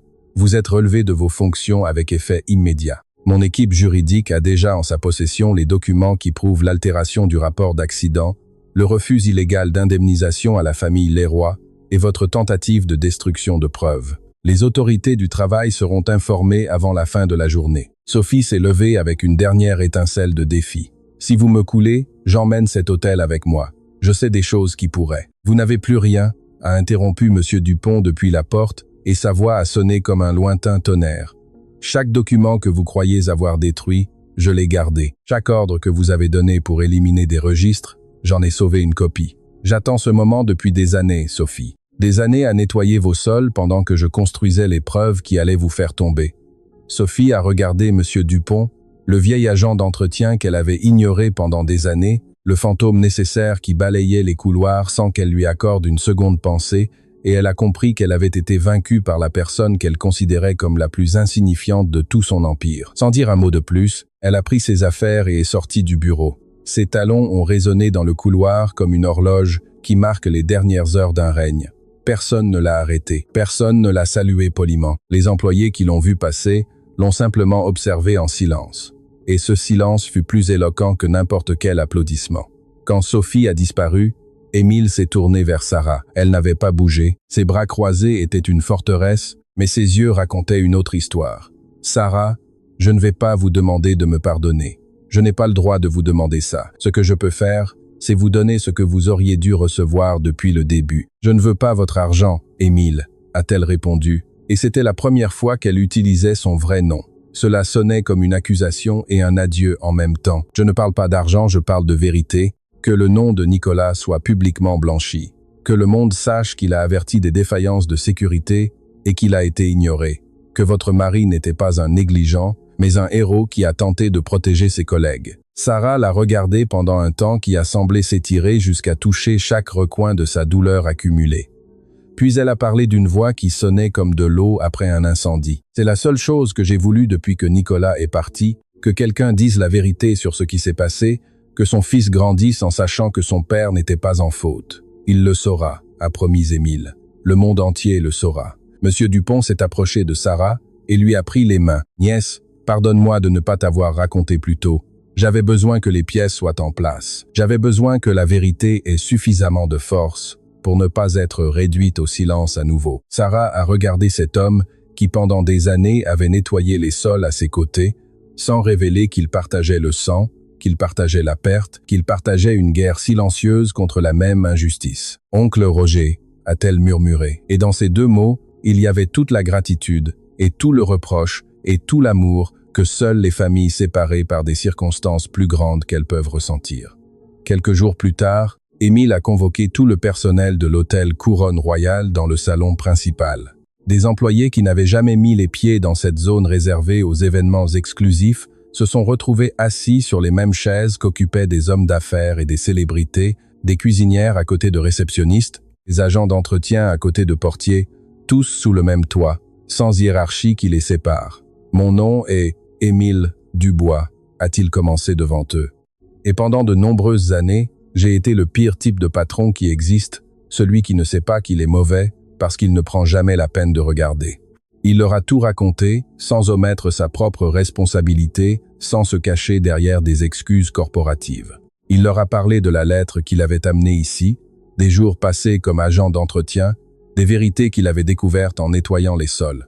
Et quand il a mentionné le nom de Nicolas Leroy, sa voix s'est brisée. Nicolas Leroy est mort dans cet hôtel parce que j'ai signé un document qui priorisait les délais sur les personnes. C'est impardonnable. Mais ce que je peux faire, c'est m'assurer qu'aucun autre travailleur ne paie le prix de mon aveuglement, a-t-il annoncé la création du protocole de sécurité Nicolas Leroy. Les normes les plus strictes de l'industrie hôtelière, appliquées dans chaque propriété de la chaîne. Il a annoncé l'élimination immédiate du système d'amende illégale, la restauration de tous les avantages que Sophie avait réduits et une augmentation de salaire rétroactive pour chaque employé. Mais alors, il a fait quelque chose que personne n'attendait. Il a regardé Sarah, qui était assise au dernier rang avec Jules sur ses genoux, et a dit « Et l'indemnisation qui a été refusée à la famille Leroy sera versée intégralement, ainsi qu'un fonds éducatif pour Jules Leroy, afin que cet enfant puisse réaliser son rêve de devenir médecin. Jules a tiré la manche de sa maman et a murmuré avec ses yeux énormes qui contenaient des galaxies entières d'innocence. « Maman, ça veut dire que je peux être docteur pour les enfants comme je te l'ai promis ?» Sarah n'a pas pu répondre. Les larmes ont gagné la course aux mots. Elle a hoché la tête en serrant son fils dans ses bras pendant que tout le salon était envahi par une émotion qu'aucun mur ne pouvait contenir. Monsieur Dupont, debout dans un coin, pleurait sans se cacher. Il avait attendu des années ce moment, des années à nettoyer les sols, à garder des documents, à protéger sa nièce par alliance depuis l'ombre. Sa guerre silencieuse avait enfin un armistice. Des semaines plus tard, Émile ne dînait plus seul. La table de sa salle à manger, celle qui avait 12 chaises et un seul plat, avait maintenant 3 places occupées chaque soir. Léa avait imposé une règle, dîner sans téléphone, avec de vraies conversations. Et chaque soir, avant de manger, ils partageaient quelque chose de bon de la journée et quelque chose pour lequel ils étaient reconnaissants. Une tradition qu'Émile avait apprise d'une famille qui avait beaucoup moins que lui, mais qui savait infiniment plus sur ce qui importait. Un après-midi, Sarah s'est approchée d'Émile dans le hall de l'hôtel. Elle ne portait plus d'uniforme de réceptionniste. Son nouveau poste était directrice du programme de biens, être au travail des Couronnes Royal Hotels, un poste créé spécifiquement pour s'assurer que la voix de chaque employé soit entendue. « Émile » lui a-t-elle dit, et sa voix ne portait plus la fureur de cet après-midi-là dans le bureau de Sophie. Elle portait quelque chose de plus complexe, de plus humain, de plus réel. « Je ne vous ai pas complètement pardonné. Peut-être que je ne le pourrai jamais tout à fait, mais je reconnais que l'homme qui est devant moi aujourd'hui n'est pas le même qui a signé ce document. Est-ce suffisant ?» a demandé Émile. « C'est un début, et les débuts sont la seule chose dont nous avons besoin pour construire quelque chose de différent. » Quelque temps après, dans le couloir de l'aile nord, le même couloir où Nicolas avait travaillé, où il avait averti des dangers, où sa vie s'était éteinte, une plaque de bronze a été inaugurée avec une inscription que Jules avait aidé à rédiger, à la mémoire de Nicolas Leroy, époux, père, travailleur qui a eu le courage de dire la vérité quand personne n'a voulu l'écouter. Cet hôtel tient debout grâce à des gens comme lui, qu'un nom ne soit plus jamais juste un numéro dans un rapport. Jules s'est mis sur la pointe des pieds pour toucher les lettres gravées du nom de son père. Puis il a levé les yeux, comme cherchant quelque chose parmi les lumières du plafond, et a souri. « Papa, tout le monde sait maintenant que ce n'était pas ta faute, » a-t-il murmuré avec cette foi inébranlable que seuls les enfants possèdent. « Maintenant, tu peux te reposer tranquille. » Monsieur Dupont, debout quelques pas en arrière, a entendu les mots de son petit-neveu et a fermé les yeux. La guerre était terminée. Le fantôme nécessaire pouvait enfin cesser de lutter. Et Émile Dubois, l'homme qui signait autrefois des documents sans lire les conséquences, l'homme qui dînait seul sur d'énormes tables, l'homme qui a dû se déguiser en agent d'entretien pour découvrir qu'il avait perdu son humanité, a compris quelque chose qu'aucun bilan financier ne pourrait lui enseigner.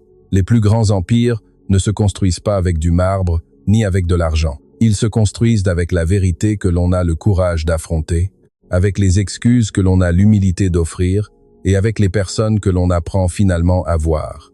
Parce qu'au final, les vrais fantômes ne sont pas ceux qui nettoient les sols en silence. Les vrais fantômes sont ceux qui traversent la vie sans s'arrêter pour regarder qui saigne pour qu'il brille.